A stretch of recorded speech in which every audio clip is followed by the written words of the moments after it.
The asphalt roller was still moving. When I reached the west pasture at 7:18 Monday morning, its steel drum passed 6 feet from the cedar gatepost my father had set in 1974 behind it. A 28-foot road cut across my ranch, burying fence wire and crushing an irrigation swale. Elaine Ward, president of the Mesa Vista Homeowners Association, waited beside a white utility vehicle. "We invested $2,040,000 in this safety road," she said. "Interfere, and the consequences are yours." Her board resolution was dated March 18. The contractor's work ticket was dated March 11. The work ticket and a tag on the nearest survey stake carried the same code, P3W17. I'm Thomas Rourke, 42, a Marine veteran. Combat engineering taught me to preserve the ground before challenging the people standing on it. I did not block the roller, touch the equipment, or threaten the crew. I photographed the road, the documents, the severed fence, and the survey tag. Then I moved my cattle south and called an attorney. 2 weeks later, Mesa Vista Eastern Culvert failed. County officials closed the main entrance, and the road across my ranch became the community's only practical route in and out. Elaine expected that emergency to push past every limit in the recorded access agreement. Instead, she found a dark green toll gate beside my father's cedar post. Residents passed without charge. Outbound traffic opened the gate automatically. Emergency responders had an override. The HOA's maintenance trucks, construction crews, and Phase D sales vehicles stopped at the arm, and the first commercial invoice carried the code P3W17. My name is Thomas Rourke. I was 42 that spring. I had been out of the Marine Corps for 8 years, but Juniper Draw was not a place I discovered. After service, it was home, the place where I learned to close a wire gate without leaving slack, move cattle without crowding them, and check an irrigation ditch from the low end before blaming the head gate. It was also the collateral behind an operating line due for renewal in 6 weeks. Juniper Draw covered 840 acres in a dry basin of Redstone County, Colorado. A sandstone ridge screened the north pasture, and cottonwoods followed the irrigation ditch along the south edge.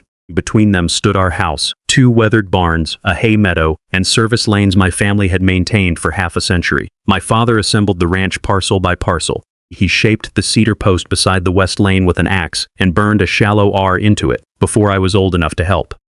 That spring, I planned to hold 112 yearlings until late summer. Their additional weight was supposed to cover winter feed and a failing stockwell pump. Selling them early would keep the ranch liquid, but it would surrender months of gain. None of that involved Mesa Vista until Elaine's recorded claim reached the bank. I spent 11 years in the United States Marine Corps and left active duty as a captain. My specialty was combat engineering. After years of building routes for missions that belonged to someone else, I came home because I wanted the work in front of me, the cattle, the water, the fences, and the ground beneath them to belong to my family again. I was not a licensed civil engineer and did not design public roads, but I had planned and supervised work involving routes, drainage, equipment movement, and field construction. That experience taught me to ask which drawing controlled, who had authority to release it, and whether the work on the ground matched the stated mission. Construction leaves a trail before it leaves pavement. Survey codes, work tickets, dispatch records, and revision dates. Explanations can change. Sequence is harder to change. That habit stayed with me after I returned to the ranch full-time. I carried a tan field notebook in my jacket. I dated fence repairs, photographed washouts before grading them, and kept cattle medicine records separate from land records. It was not obsession. It was how I prevented a small uncertainty from becoming an expensive argument. The bank received an updated ranch packet every spring. My renewal meeting was scheduled for May 29. Mesa Vista sat east of us on what had once been a dryland wheat farm. By the spring, Elaine paved my pasture. The community had 136 houses, a clubhouse, and a main entrance over a concrete culvert at County Road 8. My land was not inside the subdivision. I paid no assessments and followed no HOA rules. One recorded document connected us. After a wildfire crossed the ridge in 1995, the original developer asked my father for a secondary emergency route. The 1996 ranch access agreement created a 16-foot gravel lane described by bearings, distances, and a survey exhibit. It allowed fire, ambulance, rescue, and emergency evacuation traffic. It prohibited ordinary commuting, construction hauling, and future development access. My father could keep a gate so long as outbound vehicles could open it, and responders had an approved override. Paragraph 8 allowed the ranch owner, after written notice, to regulate unauthorized non-emergency use and recover documented maintenance, repair, and damage costs. It did not permit trapping families or charging evacuees. It meant contractors, sales crews, and routine HOA service vehicles had no free commercial right merely because an emergency lane existed. They could be denied or admitted under a temporary cost-based license. For nearly 3 decades, the agreement worked. The gate stayed closed. The fire district kept an override key. Once, during a grass fire, 2 engines crossed the lane. Another time, an ambulance used it after snow blocked the east entrance. No one sent an invoice. Those were exactly the uses my father had promised. Elaine became board president 6 years before our conflict. She was organized, careful with language, and good at making a preference sound like an obligation. At county meetings, she spoke about continuity, resilience, and protecting household investment. Residents trusted her because she answered messages quickly and always seemed to have a folder ready. I had spoken with her only twice. Both conversations concerned weeds beside the emergency lane. She wanted the ranch to mow a wider strip for appearance. I told her the fire district, not the HOA, could tell me what clearance it required. She sent a polite follow-up and let the matter drop. That history mattered. When I found the road, Elaine's claim did not sound completely invented. There was an access agreement, a relocation paragraph allowing limited alignment changes around unsafe grades. In a genuine wildfire concern, the dispute was not whether a paper existed, it was what that paper permitted. My attorney would later reduce the case to 3 questions: scope, sequence, and purpose. What right had my father granted? What had the HOA done? And when? What traffic had the road been designed to carry? That first morning, I had only a 28-foot road, a March 11 work ticket, a March 18 resolution, and the unexplained code P3W17. The scale of the work did not mean it had been visible from the ranch house. The corridor lay behind the sandstone shoulder and cottonwood draw. The contractor entered from Mesa Vista, staged equipment inside the subdivision, and graded over a weekend while I was hauling cattle to leased pasture north of the county. The old lane had been intact when I checked it the previous Monday. By the time I returned, the base course was down and the paving crew was moving. After lunch, I walked the road from the county boundary to the draw. The old gravel lane had followed the fence. The new road left that line in 3 places and crossed nearly 40 feet into the hay meadow at its widest curve. The crew had installed a culvert, stripped topsoil, cut 2 fences, and filled part of the irrigation swale. With 12-foot lanes, shoulders, truck radius curves, and conduit boxes, it looked less like an emergency trail than a permanent collector. I marked each change on a printed aerial map. I photographed from fixed points and included a measuring rod for scale. At the cedar post, I found one of our brace wires buried under the shoulder. I did not pull it out. I placed a red flag beside it and noted the condition. That afternoon, I called Mara Levin, a property attorney in the county seat. Mara had reviewed a grazing lease for me the year before. She listened without interrupting while I described the agreement, the road, the board resolution, and the earlier date on the work ticket. "Do not close the lane today," she said. "Do not move their equipment. Send me the agreement, every photograph, and a written timeline before you answer anyone." I asked whether the HOA could rely on the relocation paragraph. "They can argue it," she said. "That is different from winning. We need the described strip located on the ground, and we need to know what they told the county and the contractor." By 5 o'clock, I had scanned the documents. I saved the photographs in their original files and made working copies. I wrote a factual entry for each hour. Then I moved the cattle through the south gate because the west crossing was no longer safe. The next morning, a licensed surveyor, hired through Mara, located the 1996 strip. He used the recorded exhibit, 2 surviving monuments, and current satellite control. His preliminary flags showed what my measurements had suggested. Roughly half the new road sat outside the emergency lane. Even where the asphalt overlapped it, the road was substantially wider than the agreement described. The surveyor did not declare trespass. That was not his role. He located lines and prepared a drawing. The drawing gave Mara something precise to place beside the HOA's claim. We also brought in a soil and range consultant. She documented compacted topsoil, blocked irrigation flow, and the loss of a safe cattle crossing. Her first concern was not money. It was runoff. The new crown directed water toward the hay meadow, while the concrete culvert discharged near an eroding bank. At noon, Elaine arrived with the contractor's project manager, Daniel Ortiz. Daniel was 49, solidly built, and tired around the eyes. He wore a white hard hat and carried a rolled plan set. Elaine kept her black folio closed. We are here to confirm that work may resume, she said. Mara had told me to keep the discussion short. I gave Elaine a written notice, stating that Juniper Draw disputed any right to widen, pave, relocate, or open the lane for non-emergency use. I gave Daniel a copy and asked what drawing his crew was following. He glanced at Elaine before answering. Issued for construction sheet C17. May I see the title block? Daniel unrolled the first sheet on the hood of his truck. The title block contained the words West Collector Road. Before I could photograph it, Elaine placed her folio over that corner. The engineering label does not define the legal use, she said. The board resolution does. That was a careful answer. I wrote it down exactly. Daniel rolled the plan again as he did. A smaller sheet slid onto the hood. It was a utility coordination sketch. In the lower right corner was P3W17. Above it, a revision date from February. Elaine gathered the pages and said the association would hold me responsible for delay costs.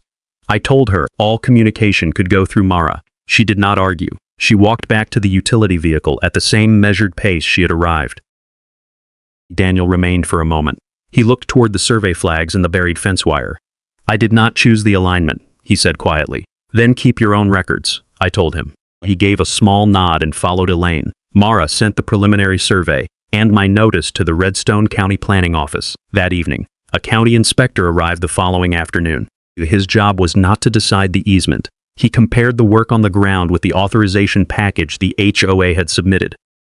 The package included the 1996 agreement, the March 18 board resolution, and a one-page site diagram. It did not include my signature. It did not include a new easement. More importantly, its diagram showed work largely within the old gravel strip. The pavement in the pasture did not match it. The inspector posted a stop work notice at the west end. It applied to further grading, striping, and electrical work outside the submitted limits. It did not order the asphalt removed. It did not decide who held access rights. Still, the machines left before sunset. The stop work notice was our first useful result. But Elaine quickly called it a temporary documentation issue, caused by a neighboring landowner's objection. A resident phoned to ask whether I would lock the lane during a wildfire. No. The emergency agreement remains in place then. Why does the notice say you are challenging evacuation access? Because I am challenging a permanent paved road, not a fire engine. Elaine repeated her version in emails, a clubhouse bulletin and public comment. She did not call me dangerous or greedy. She said I had created uncertainty and refused a community solution. 2 residents came to the ranch and read the agreement on my porch. One asked why an emergency lane needed a 28-foot paved collector. I told him that was the question. Meanwhile, a short rain sent loose aggregate into the hay meadow. 3 heifers slipped through the cut fence before I turned them back. I moved the west group south, away from the best early grass, and recorded the extra labor and feed. Mara organized the file under scope, sequence, and purpose. The agreement and survey showed scope. The work ticket and resolution showed sequence. Road width, conduit, and traffic design showed purpose. Damage went into a separate consequence file. Do not let them reduce this defense post, she said. The burden is larger than the repair bill. The HOA Council's next letter relied on the relocation clause. Mara read it at her conference table. This is their best argument. The clause allowed safer alignment changes around grades, erosion, or obstructions, but required no materially greater burden on the ranch. They would point to safer curves and pavement. We would point to daily traffic, altered drainage, and development use. A court will read the whole document, Mara said, but until then, both sides can quote the sentence they like. That uncertainty became more serious on May 2. A spring storm washed debris against the culvert at Mesa Vista's east entrance. The concrete pipe did not collapse, but the road above it settled several inches. The county closed the entrance until an engineer could inspect it. Within an hour, residents began using the new road across Juniper Draw. The west asphalt connected Mesa Vista's internal street to my service lane and then to County Road 12. For the first time since the road was built, it became the community's only practical exit. I drove there before dusk. Passenger vehicles moved slowly through the open construction gap. Some drivers looked embarrassed, others looked frightened. I kept the lane open. Elaine arrived with 2 HOA maintenance trucks. She said the east repair could take weeks, and the board was assuming temporary control of western access. Emergency evacuation is already allowed. I said, that does not give the board control of my land. You are watching families use the only safe route home, she replied. A judge will understand necessity. A judge may also ask why this was paved before the culvert failed. Her expression changed only slightly. She looked toward the gatepost rather than at me. "Do not install an obstruction," she said. "Our counsel will act immediately." I noted the words after she left. Then I called Mara. We worked until nearly midnight on a temporary access protocol. The purpose was simple: protect people without allowing the HOA to convert a short closure into evidence of unrestricted public use. The existing emergency gate had been removed during construction. I ordered a replacement from a local fencing company. It had two dark green steel arms. The outbound arm opened automatically when a vehicle reached a buried sensor. Fire and medical responders received an override. Because the HOA would not cooperate with a resident list, Mara arranged a neutral distribution process. Mesa Vista residents could collect a temporary transponder at the gate after showing identification with a subdivision address. No names or document copies were retained. A volunteer from the fire district observed the first distribution period, so residents knew emergency access was not being used as leverage. Outbound travel required no credential, and no resident paid a toll. HOA maintenance trucks, construction vehicles, sales traffic, and other commercial users outside the recorded right could request a revocable temporary license. The charge covered documented gate operation, inspection, dust control, drainage monitoring, and damage risk. It was invoiced to the association and held separately, not collected in cash from drivers. Mara sent written notice, explaining every safeguard. She attached the gate clause, paragraph 8, the survey, and an itemized commercial license schedule. She offered the HOA 48 hours to propose another method that preserved free resident and emergency movement without creating unrestricted development access. Their attorney answered with one sentence: "The association rejected my authority to regulate the road." On May 4, after the 48-hour response period expired, the fencing crew installed the gate beside my father's cedar post. I photographed the sensor, override box, turnaround, on measurements for fire apparatus. The fire district inspected the setup and confirmed only that its vehicles could operate it. The district did not take a side in the property dispute. At 4:40 that afternoon, resident vehicles began leaving Mesa Vista. The arm rose for each one. An elderly driver asked whether he owed anything. "No, sir. Residents pass." The first stopped vehicle was a white HOA maintenance truck carrying barricades and electrical conduit. The driver said his work order was for permanent roadside controls, not an urgent utility repair. I offered to let him unload any safety barricades needed that day. He said the load was part of the same installation. His commercial credential had not been activated, so he called Elaine. She arrived 10 minutes later. She examined the gate. The cameras aimed only at the lane, and the notice distinguishing free passage from licensed commercial use. Her control weakened for the first time. "You built a toll booth on our only exit." "I installed the gate the recorded agreement allows," I said. "Every resident can leave. Residents and emergency vehicles pass without charge. Your commercial vehicles need permission because the agreement never granted them ordinary access." This is extortion dressed as maintenance. I handed her the protocol and cost schedule. "Your attorney has Mara S. number." Elaine folded the paper once, placed it in her folio, and stepped aside while another resident S car passed free. The maintenance truck turned around. That mattered more than an argument. The gate did not isolate Mesa Vista. It separated human necessity from the HOA's commercial project. The following Monday, the HOA recorded a notice of claimed easement interest against Juniper Draw Ranch. The recorder's office accepted it for filing because recorders maintain documents. They do not hold a trial at the counter. The notice claimed a perpetual easement for residential service, construction, and emergency traffic over the new alignment. The claim went far beyond the March resolution. It also clouded my title. I learned that at the May 29 renewal meeting I had scheduled before the road existed, the loan officer had my cattle inventory and clean payment history in front of him, but the bank needed counsel to assess whether the recorded claim affected collateral access, value, or priority. He did not threaten foreclosure. He simply postponed a routine operating line renewal at the worst point in the cattle cycle. Feed bills and payroll did not pause. The 112 yearlings were still gaining weight, but their planned late summer sale assumed that line would bridge the season. For the first time, the conflict reached past the west pasture and into the ranch account. The HOA also filed a civil complaint in Redstone County District Court. It asked the judge to declare broad access rights, stop me from charging fees, and require removal of the gate. The complaint relied on the relocation clause, decades of occasional use, and the present necessity created by the east closure. Mara filed an answer and counterclaims for trespass. declaratory relief, restoration, and interference with the recorded agreement. We did not ask for ownership of HOA streets or some dramatic punishment unrelated to the road. We asked the court to define the lane, define the permitted use, correct the record, and repair the land. Elaine S. public message became more confident once the case had a number. She said Mesa Vista had asked a neutral court to protect established access. That phrasing made the HOA sound reasonable. It also meant our first hearing would matter. I spent the next week building 2 binders. The first held the recorded agreement, survey, photographs, county stop work notice, and correspondence. The second held daily traffic counts, gate operations, weather, cattle movement, runoff, and every commercial invoice. I did not count residents by name or copy license plates. The system recorded vehicle class and time, then discarded identifying images not needed for safety. Mara wanted evidence narrow enough to explain and clean enough to defend. We divided the binders into the same 3 questions. Scope held the agreement, survey, and county limits. Sequence held the March 11 ticket, March 18 resolution, stop work notice, and correspondence. Purpose held road width, traffic assumptions, conduit and development references. A 4th tab, consequence, held runoff, cattle movement, bank records, and licensed use invoices. On the first page of sequence, I placed the March 11 ticket beside the March 18 resolution. Only the earlier document carried P3W17. The court scheduled a preliminary hearing for June 14.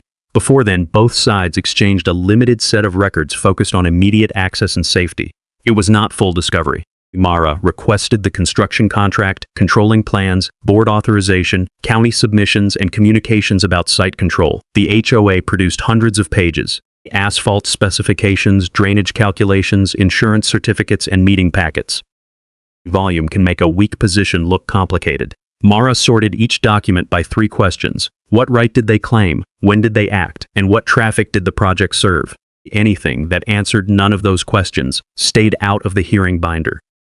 The scope records showed a 16-foot emergency lane and a relocation clause tied to safety and burden. The sequence records showed procurement and field work before the March 18 resolution. The purpose records were mixed. Some plans called the project an emergency access modernization. Others called it a west collector. A traffic table estimated ordinary weekday vehicles and included future homes that did not yet exist. The HOA had a legitimate point. The wider curve reduced grade and could improve fire access. We had another. The design contemplated daily residential and service traffic. Neither fact decided the case alone. The issue was whether a genuine safety benefit could enlarge a limited recorded right into a permanent collector. Mara arranged a joint inspection. Elaine, both attorneys, the surveyor, Daniel, and a county engineer walked the road together. The county engineer limited his comments to public approvals. He confirmed that the stop work notice remained in effect and that the county had not accepted the road as public. Elena's attorney asked him whether pavement could improve evacuation safety. It can, he said. Mara asked whether county approval granted the HOA a property right over Juniper. No, he said. Applicants must establish their own site control. At the wide curve, our surveyor showed where the asphalt left the recorded strip. Elaine's engineer said the change was a reasonable relocation around a steep grade. Our range consultant showed the new discharge point and the buried irrigation swale. Every professional stayed inside his or her field. That made the disagreement more credible, not less. Safety had improved in one sense. The burden on my land had increased in several others. Daniel spoke only when asked about construction. He confirmed the road matched sheet C-17. When Mara asked who supplied evidence of site control, the HOA attorney objected and ended that part of the conversation. As we returned to the gate, a delivery truck for the clubhouse approached. The driver used the turnaround after learning the route was restricted. Elaine watched it leave. That is exactly the obstruction we are asking the court to stop, she said. The clubhouse has access through the east side. Once repairs are complete, Mara replied. Once, Elaine said. People live in the present. She was right about that much. The east entrance remained under repair. Residents depended on the west road. The HOA was using a real short-term problem to support a much broader permanent claim. 3 days after the inspection, Mara found the first explanation for the timing. It was in a Redstone County planning memorandum included as an attachment to an engineering email. Mesa Vista had proposed a third phase with 48 additional home sites. The county's conditional plan required 2 independent legal access points before the final plat could be recorded. The main entrance counted as one. The west connection would count only if the developer or HOA produced a recorded instrument permitting ordinary residential use. That requirement clarified the purpose column. An emergency lane could protect the existing homes. It could not satisfy daily access for 48 new ones unless the limited agreement was converted into a broader right. The memorandum did not prove a lane's motive by itself, but it gave the 28-foot width conduit and weekday traffic estimate a common explanation. I had seen preliminary stakes on the far side of Mesa Vista the previous autumn. Elaine had described them at a county meeting as long-range planning. Now the schedule showed soil testing, utility reservation, and a target date for final plat submission. The HOA did not own the future lots, a development company did, but an agreement between them required the developer to reimburse the association for the road after final approval. Elaine had told residents the $2,040,000 assessment protected existing homes. She had not explained that much of the design also unlocked a private development. That was the motive reframe. It stayed within the road dispute. There was no secret empire and no missing town treasury. There was a board president who wanted an expansion approved, a developer who needed legal access, and a road built before the missing right had been obtained. Mara placed the memorandum under purpose and drew an arrow back to scope. They are trying to make one document perform two jobs, she said. Emergency access for existing homes and daily collector access for a new phase. I asked whether the county memorandum won the case. No, Mara said. It strengthens purpose. The judge still has to interpret scope, and necessity remains stronger while the east entrance is closed. During the court's limited discovery period, Mara served High Country Civil with a third-party document subpoena for the controlling plans, site control records, and native project files. 4 days later, the contractor produced records organized by project code. Its cover index expanded P3W17 into 4 words, Phase 3 West Collector. I read the line twice. Daniel S. pre-mobilization risk memorandum warned that the emergency agreement did not clearly support a 28-foot collector or development traffic. It recommended no work beyond the gravel lane until the client supplied an owner agreement or a title opinion accepting the risk. Attached was Elaine S. electronically signed March 11 direction.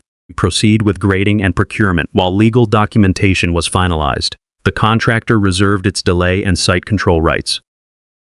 The March 18 emergency resolution came 1 week later. The sequence was now coherent. The Phase 80 collector was moving before the board publicly described the work as an emergency safety improvement. Mara asked the contractor to preserve the transmission email, signature audit, revision history, and other native records. Daniel S. attorney declined a voluntary statement, saying High Country Civil would respond through formal process. The documents helped, but a witness would still need to authenticate them.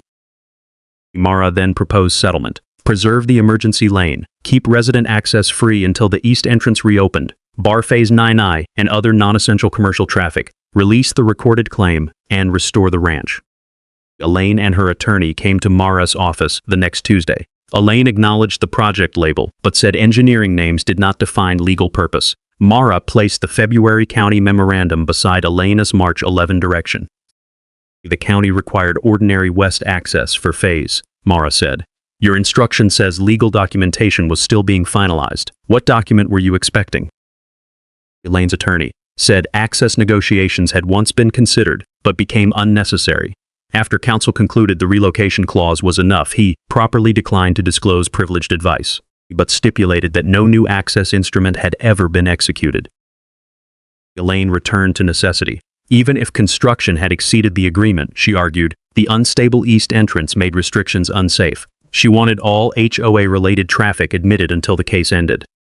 Mara offered free resident and emergency access plus scheduled essential services. She excluded Phase I contractors, real estate tours, undeveloped land landscaping, and routine clubhouse deliveries. You are dividing community functions in a way ordinary people do not recognize, Elaine said. The recorded agreement created the distinction, Mara replied. The meeting ended without settlement. Elaine was not defending only an emergency route. She wanted a temporary closure to normalize every category of traffic the collector had been designed to carry. At the June 14 preliminary hearing, the judge focused on one question: how to protect access without converting temporary necessity into permanent property rights. The HOA presented photographs of the settled east entrance and statements from residents with medical needs. Its attorney called a single open road safer than a gate controlled by a hostile landowner.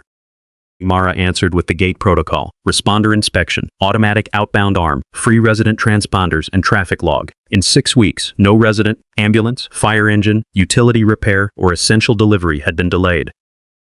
The judge asked why I had charged some commercial crossings, rather than deny them. Those vehicles had no right under the emergency agreement, I said. Paragraph 8 lets me regulate unauthorized non-emergency use and recover documented costs. A temporary license allowed necessary work without creating the appearance of a permanent easement. Residents were never charged, and all payments were held separately. The HOA attorney asked whether I profited from each crossing. No, the charges track documented operation and damage costs, and any disputed amount can be reconciled. The separate account kept the gate from becoming a profit center. Elaine then testified that wildfire risk and modern standards justified the road, and that the east failure proved the need for improved access. On that limited point, no one disagreed. She admitted the March 11 direction predated the March 18 resolution, but called it preliminary procurement authority. Asked what P3W17 meant, she said it was merely a contractor code. 2 days later, the court allowed residents, responders, utilities, and essential services to use the west road free while the east entrance remained closed. The gate could stay because outbound movement remained automatic. Non-essential commercial and Phase E traffic had no temporary right and could be denied or admitted only under the written license protocol. The order did not decide permanent scope, approve the new alignment, or authorize development traffic. It warned both sides not to treat temporary access as final proof. Preliminary relief protects people and freezes positions, Mara told me. It does not try every document. We had preserved free movement and the gate, but the asphalt remained, the bank review continued, and P3W17 still lacked a witness willing to explain it under oath. Elaine used the temporary order within a week. Mesa Vista circulated a Phase D sales update, showing the West Road as an approved secondary connection. A realtor brought 2 prospective buyer vehicles to the gate and said the court had opened the route. They were not residents, responders, utilities, or essential services. No commercial license had been requested, so they turned around. The HOA filed an emergency motion, accusing me of violating the order and interfering with contractual sales. It asked for removal of the gate, cancellation of the commercial charges, and daily sanctions until all HOA-related traffic received unrestricted access. Temporary necessity was being presented as permanent development authority. That was the counterattack Mara had expected. If the judge accepted the HOAS reading, ordinary Phase I use could become routine, while the scope case remained pending. The distinction we had protected would disappear through repetition. The motion also reached the bank. Its counsel asked whether sanctions or a permanent access declaration could impair the ranch's collateral value. Mara explained that no sanctions had been imposed, but the bank extended its review. Feed suppliers gave me ordinary terms. Payroll did not. I sold 28 yearlings 6 weeks earlier than planned to keep operating cash comfortable. The price was fair. The timing surrendered the weight I had expected them to gain. I recorded the sale without dramatizing it. One line in the ranch ledger showed what a recorded claim and unresolved motion could do before either side won. Elaine never touched my cattle, yet her legal theory changed when I sold them. That week, a resident stopped at the gate after work. His transponder had opened the arm, but he parked in the turnout and walked back. The sales email says you are costing every household money, he said. The road already cost every household money, I replied. The question is what they were told it would buy. I showed him the public county memorandum, not contractor material, under court restrictions. He studied the line requiring ordinary west access for Phase I. This was about new lots? It was at least partly about new lots. The emergency agreement still protects residents. It does not automatically create a subdivision entrance. He did not promise support. He folded the copy and said he would request the full board packet. That was how loyalty changed in a real dispute, not with applause. But when one person asked for the source instead of accepting the summary, the public records had done more than any argument at the gate could have done. Mara asked me to review every appearance of P3W17 again. I placed the February county memorandum, March 11 direction, work ticket, utility sketch, traffic table, and sales update across my dining table. The code appeared on all but the HOAS March 18 resolution. Then I noticed a smaller reference in the county memorandum, bond estimate P3W17B. As a Marine combat engineer officer, I had spent years working through project numbering systems and nested planning documents. A suffix usually marked a child document, not an unrelated job. Mara obtained the public county file associated with the estimate. Its cover identified the HOA as co-applicant with the developer. The purpose line read Phase 3 West Collector. Elaine had signed the transmittal on February 6. The contractor had not invented the code. Elaine had used it with the county 5 weeks before the safety resolution. That connection answered her latest claim. The temporary order could not transform the road into phasey access when the HOA had planned that use before the East Culvert failed and before the board publicly authorized a safety project. With the contractor's native records already produced, Mara subpoenaed Daniel to authenticate them. By stipulation of the parties, the evidentiary hearing would also serve as the merits trial on scope and injunctive relief. Restoration allocation remained reserved. At the hearing, Elaine S. lawyer challenged the March 11 direction as a procurement document without land use meaning. Mara began with the county transmittal. Elaine acknowledged her electronic signature and the February 6 date. She said the code referred to planning, not construction. Mara then called Daniel. He authenticated High Country Civil S Index, Risk Memorandum, Work Ticket, and Signature Audit. We explained that P3W17 remained the project number from estimate through paving. The client never directed the contractor to open a separate emergency lane project. Elaine S. attorney asked whether engineers sometimes use broad names for limited work. Yes, Daniel said. So West Collector does not itself define an easement. No, that answer helped the HOA. Mara did not resist it. She showed Daniel the February county plan and March 11 direction. What traffic did the issued design accommodate? Existing residential projected phase, residential, service, and emergency traffic. Did you warn the client that the recorded instrument might not authorize that? Yes. What response did you receive? Daniel looked toward Elaine, then back to the document. Proceed while legal documentation was finalized. Elaine S. attorney then suggested. Daniel had written the risk memorandum to protect his company from ordinary construction delay. Daniel agreed that contractor protection was one purpose, and the HOA paid for the completed work, the attorney said. It did. For a moment the testimony sounded less decisive. The warning could be framed as routine risk transfer between client and builder. Mara returned to the issued plan rather than arguing about Daniel's motive. She asked whether any later drawing reduced the design to a 16-foot emergency lane. Daniel said no. She asked whether any change order removed projected phase night traffic. He said no. She asked whether his crew received a signed agreement from Juniper Draw. He said no. Each answer was narrow. Together, they showed the construction sequence had never followed the limited explanation presented to residents. Mara's final step was the March 18 resolution. It authorized emergency safety improvements, but did not mention phased IV, ordinary residential use, or a 28-foot collector. 3 documents now removed 3 escape routes.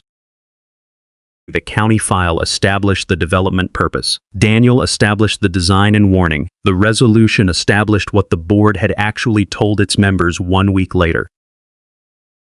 The judge denied the HOA's sanctions motion from the bench. Because the merits issues had been consolidated into that hearing, the permanent ruling followed 3 weeks later. The court found that the 1996 agreement remained valid, but its scope was limited. The relocation clause allowed reasonable changes to preserve emergency access. It did not authorize a permanent collector, phased night traffic, or pavement imposing a materially greater burden on the ranch. The gate was upheld because the agreement allowed one, and the protocol preserved free outbound, resident, emergency, utility, and essential service movement. The court did not create a general right to toll disputed roads. It found that non-emergency commercial users possessed no access right at all. I could deny them or admit them under a reasonable temporary license tied to documented costs. Residents had never been charged.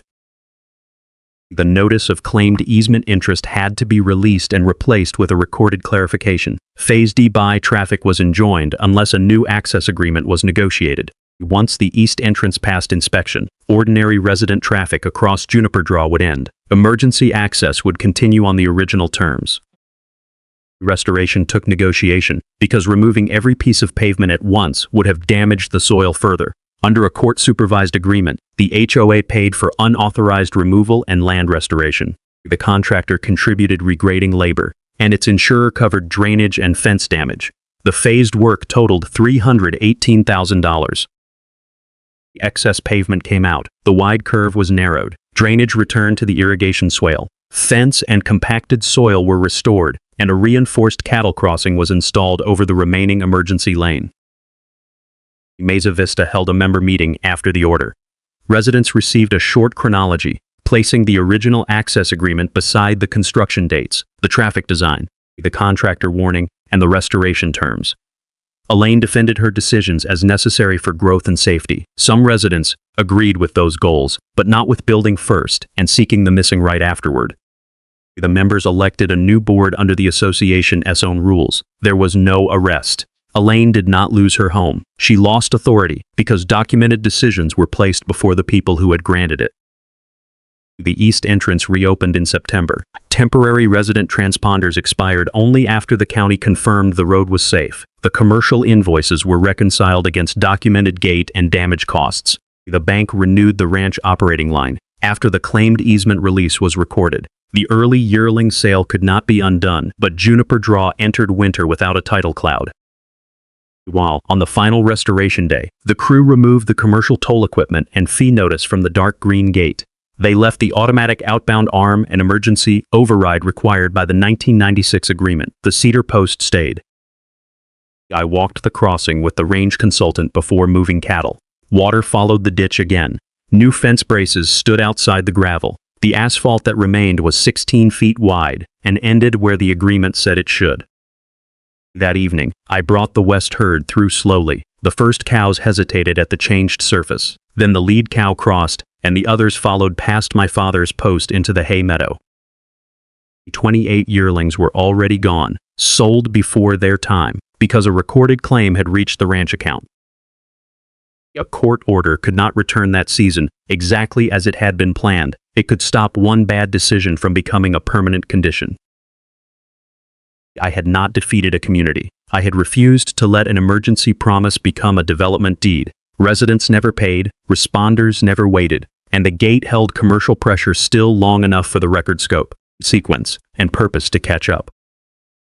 If a board built a $2 million road across your land, called it safety after construction had begun, and then used a real emergency to demand permanent control, what would you have documented first?